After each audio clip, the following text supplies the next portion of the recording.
ഒറ്റപ്പാലം നഗരത്തിലൂടെ അവശയായി അലയുകയായിരുന്ന ആദിവാസി വയോധികയുടെ ബന്ധുക്കളെ കണ്ടെത്താൻ സഹായം അഭ്യർത്ഥിച്ചുകൊണ്ട് നഗരസഭാ കൗൺസിലറുടെ വാട്സപ്പ് സന്ദേശം. ഈ സന്ദേശം ഗ്രൂപ്പുകളിലൂടെ കറങ്ങിത്തിരിഞ്ഞെത്തിയത് മണ്ണാർക്കാട് സ്റ്റേഷനിലെ സ്പെഷ്യൽ ബ്രാഞ്ച് ഉദ്യോഗസ്ഥനായ ഫസലിൻ്റെ വാട്സപ്പിൽ. പിന്നെ സംഭവിച്ചത് ഇങ്ങനെയൊക്കെയായിരുന്നു. മനുഷ്യസ്നേഹത്തിൻ്റെ ഉദാത്ത മാതൃകയായ ആ കൗൺസിലറുടെ ഇടപെടലിൽ മാധവി എന്ന 65-കാരിക്ക് തിരികെ ലഭിച്ചത് അവരുടെ കുടുംബത്തെയാണ്. ആ നല്ല വാർത്ത കാണാം. മാധവി വല്ലാത്ത വിഷമത്തിലാണ്. വീട്ടിലേക്ക് തിരികെ പോകില്ല എന്നാണ് പറയുന്നത്. റോഡിൽ കിടന്നു മരിക്കട്ടെ, മഴയാണ്, നല്ല വെയിലും ചൂടുമുണ്ട്. 60 കഴിഞ്ഞ മാധവിക്ക് ഇത് താങ്ങാനാവില്ല. കണ്ണടച്ച് കളയേണ്ടതല്ല മാധവിയുടെ ദുഃഖം.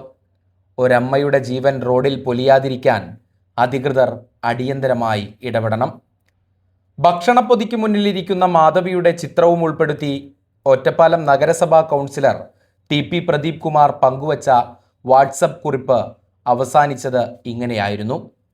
വാട്സപ്പ് ഗ്രൂപ്പുകളിലൂടെ സന്ദേശം പങ്കുവച്ച് 2 ദിവസം പിന്നിട്ടപ്പോൾ മണ്ണാർക്കാട് നിന്നും സ്പെഷ്യൽ ബ്രാഞ്ച് ഉദ്യോഗസ്ഥനായ ഫസലിൻ്റെ വിളിയെത്തി.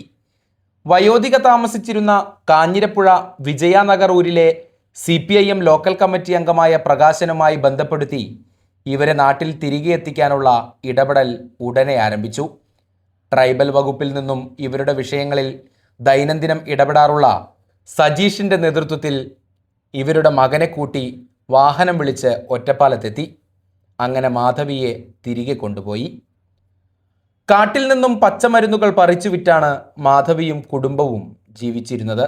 മാസങ്ങൾക്ക് മുമ്പ് മരത്തിന് മുകളിൽ നിന്നും വീണ് തളർന്ന് അവശനായ ഭർത്താവിനെ പരിചരിക്കുന്നതിനിടയിൽ പതിവായി മാധവി കഴിച്ചിരുന്ന മരുന്നുകൾ മുടങ്ങിയതോടെയാണ് മാനസികാസ്വാസ്ഥ്യവും ഓർമ്മക്കുറവും അനുഭവപ്പെട്ടു തുടങ്ങിയത്.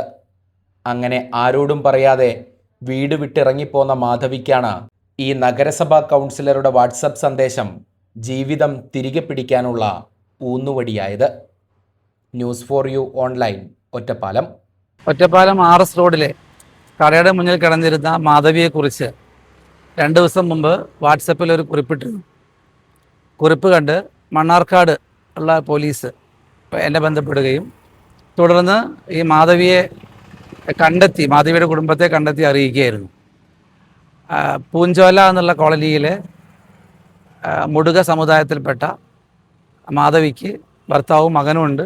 അവരെ ഉപേക്ഷിച്ച് അവരോട് പറയാതെ വീട് വിട്ടിറങ്ങിയാണ് മാധവിയെ തിരഞ്ഞ് അന്വേഷിക്കുന്ന ആ ഒരു അവസ്ഥയിലാണ് എൻ്റെ ഈ കുറിപ്പ് കണ്ടതും മണ്ണാർക്കാട് പോലീസ് സഹായത്തിനായി എത്തിയത്. എന്തായാലും മാധവിയുടെ മകൻ ഇന്ന് ST പ്രൊമോട്ടറുമായി ബന്ധപ്പെടുകയും വാഹനം ഉൾപ്പെടെ നൽകി ഇന്ന് മാധവിയെ ഇവിടെ നിന്ന് ഒറ്റപ്പാലത്ത് നിന്ന് വീട്ടിലേക്ക് കൊണ്ടുപോയിരിക്കുകയാണ്. കഴിഞ്ഞ 2 ആഴ്ചയായി മാധവി മിസ്സിംഗ് ആയിട്ട്. അങ്ങനെ ഒരു മാധവിയെക്കുറിച്ച് വാട്സപ്പിലൂടെ അറിയിച്ചതിൻ്റെ അടിസ്ഥാനത്തിൽ ഈ കുറിപ്പ് കാണുകയും മാധവിക്ക് സ്വന്തം വീട്ടിലെത്താൻ വേണ്ടി ഒരു വലിയ സഹായം ഉണ്ടായിരിക്കുകയാണ്. തീർച്ചയായിട്ടും മാധവിയെ അവർ സംരക്ഷിക്കുമെന്ന് തന്നെയാണ് നമ്മൾ പ്രതീക്ഷിക്കുന്നത്. ഒരുപക്ഷെ ഒറ്റപ്പാലത്തിന് തെരുവിൽ കിടന്ന് ഇല്ലാതാകുമായിരുന്ന മാധവി സ്വന്തം വീട്ടിലേക്ക് പോയിരിക്കുകയാണ്.